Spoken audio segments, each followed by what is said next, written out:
Hello guys, welcome back.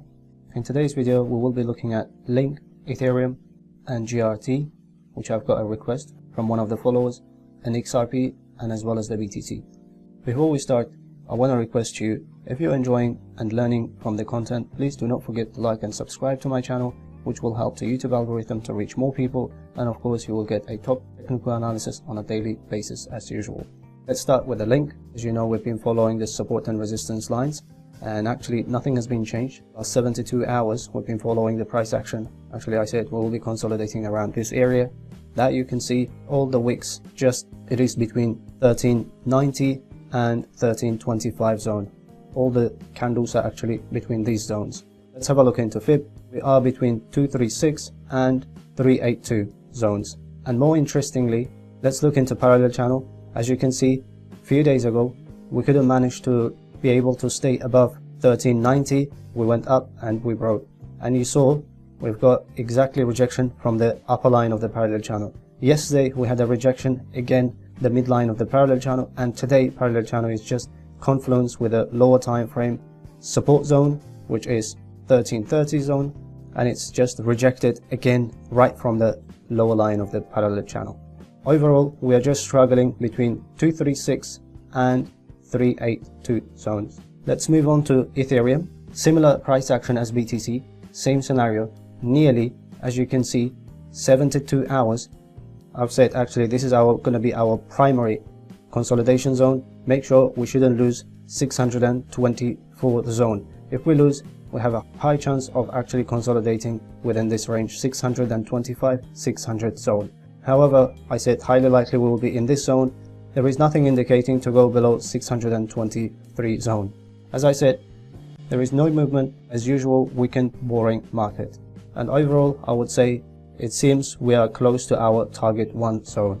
And I've got a request about my views regarding GRT, USDT coin. This coin launched on Binance Futures on the 17th. And as you can see, since the 17th, we have nearly 2,300% increased. And I've been asked, is it possible to buy, and what do I think? Usually it's not my style actually to work new coins where there is no history. I trade based on the technical analysis.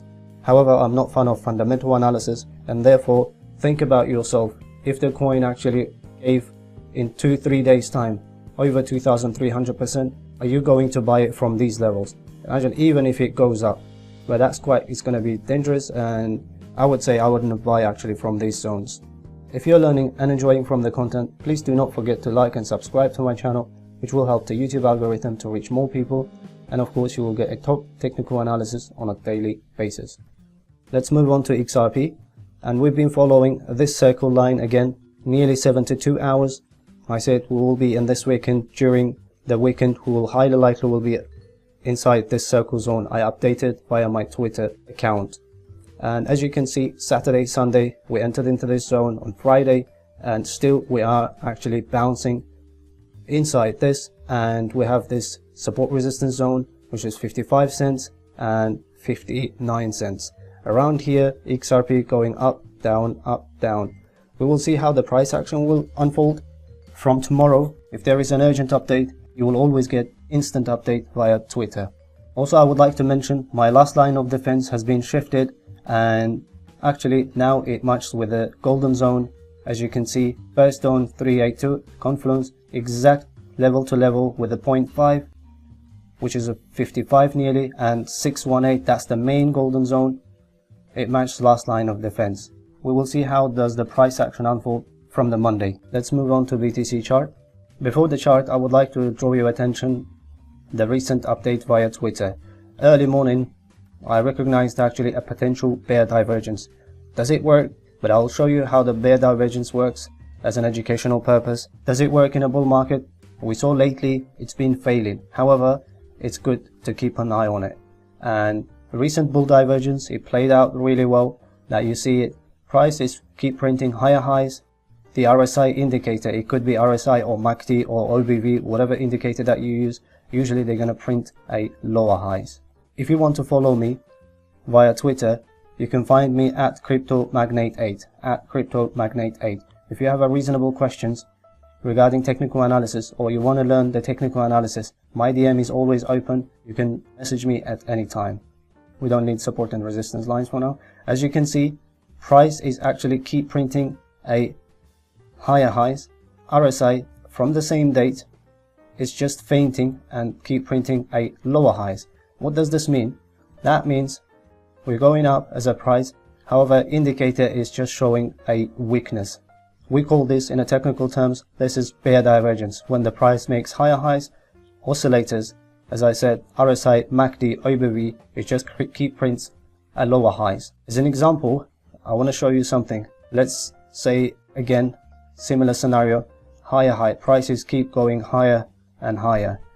Your oscillator, however, in the beginning it followed the price, but lately it just makes a lower highs. It starts getting weaker and weaker and weaker. As a result, the oscillator will not follow the price action. So you will see the price rise, the oscillator faints. This one, you will call it bear divergence. In the future videos, I'll be covering the bull divergence. In yesterday's video, I covered for those ones who missed the train. This consolidation that you see, this consolidation is from this price actions, as well as we have some here as well. So you can see it literally all the way from here and at this level, which is around 19,700, and we have 19,000. So this level, we were consolidated about 3 weeks. And I want to show you something.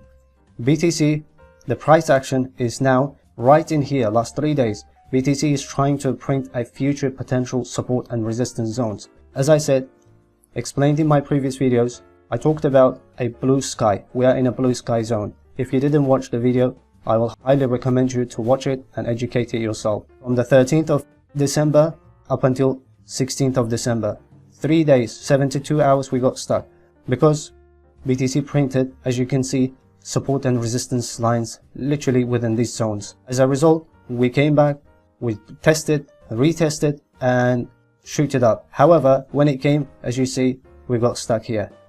All I'm trying to say here, in the end, this is a potential future support and resistance zone. As I said, once we're going to break 19,700 and 800, we're going to good to go. There was actually your train ticket to buy. And as you can see, we shoot it up. However, we got stuck actually here. If BTC cannot manage in the coming days to close above or to go higher, that's just for the educational purposes. If we close below 23,200, then there is a highly likely we're going to be consolidating first consolidation zone, second consolidation zone, and that consolidation might seem as a dump right we saw in here, the price action that we saw here. Why? Because BTC since 16th of November it shooted up hardly and it tried to print in this zone potential support and resistance zone. However, as you can see the price action here, there is nothing. This is empty zone. We may have a waterfall dump. If this dump happens, it's not as scary. We've got some support and resistance zones which matched. Actually, I updated the support and resistance zones. You can see we've got beautiful 382, 0.5 and 618. But 618, bear in your mind, this is a danger zone for the BTC on the 4-hour time frame. I'm just talking about the educational purposes. Nothing to worry about. All the from 1 hour time frame to daily time frame, which is a high time frame, everything indicates a bullish scenario. There is nothing from the bearish scenario. However, for educational purposes, I'm just touching and trying to explain. And we've got beautiful actually support line here. I didn't put it. Why? Because it's too early to talk. We've got weaker zone 236 and lower time frame support zone, which is, you can see it confluence with the 38 zone. It is around 21,700. High time frame support zone, which it matched 0.5. That is around $20,900. However, if we come to the bullish scenario, as I said, we need a clean breakout. As I always say, you have to follow the price action. In the coming days, it is too early because BTC started on the lower time frames, half an hour and then 1 hour time frames consolidating. We are watching closely if there will be any change on the upper direction. You know, the target price has never been changed. Since Friday, I was saying that I'm not fan of weekend trading because it's going to be usually boring. There won't be any serious price action within the chart, and from Monday we will be watching closely. As you remember, a few days back on Friday's video, I believe, I showed this triangle we covered, and also we had our 2.618 target zone, which was around 27,300 zone. We're still following that target zone, and I explained actually why I am not fan of this kind of patterns. As you know, the resistance zone never changed, so primary resistance zone was here, 23,600. If we cross it and we can be able to stay above, we are good to go. Because it was a weekend, I don't trust actually this type of price actions. And I showed actually the target prices for down, and it was, as you remember, it was literally matched with our 21,500 below the support zone. From the top, I said that's going to be a potential target zone, and as you can see, BTC literally hit yesterday the target zone of 24,100-ish zone. In the end, again and again, I'm repeating, this type of patterns always, it could be a bull flag, bear flag, any sort of triangles, symmetric, ascending, descending, or cup and handle, inverse, normal, head and shoulders. All the time you will face with the resistance. If you do not cross that resistance, clear the resistance with a either clean breakout or with a pullback, these patterns actually becomes less powerful, and therefore I would just concentrate classical support and resistance zones, where it's been always. That is the fundamental of technical analysis. You will buy the support, sell the resistance. There are tens different of patterns and you can memorize them. However, if you don't have solid support and resistance zones, it will highly likely fail you. If you're learning and enjoying from the content, do not forget to like and subscribe, so you will get micro and macro technical analysis, daily updates. And this is all for today. Thanks for watching. I'll see you in the next video.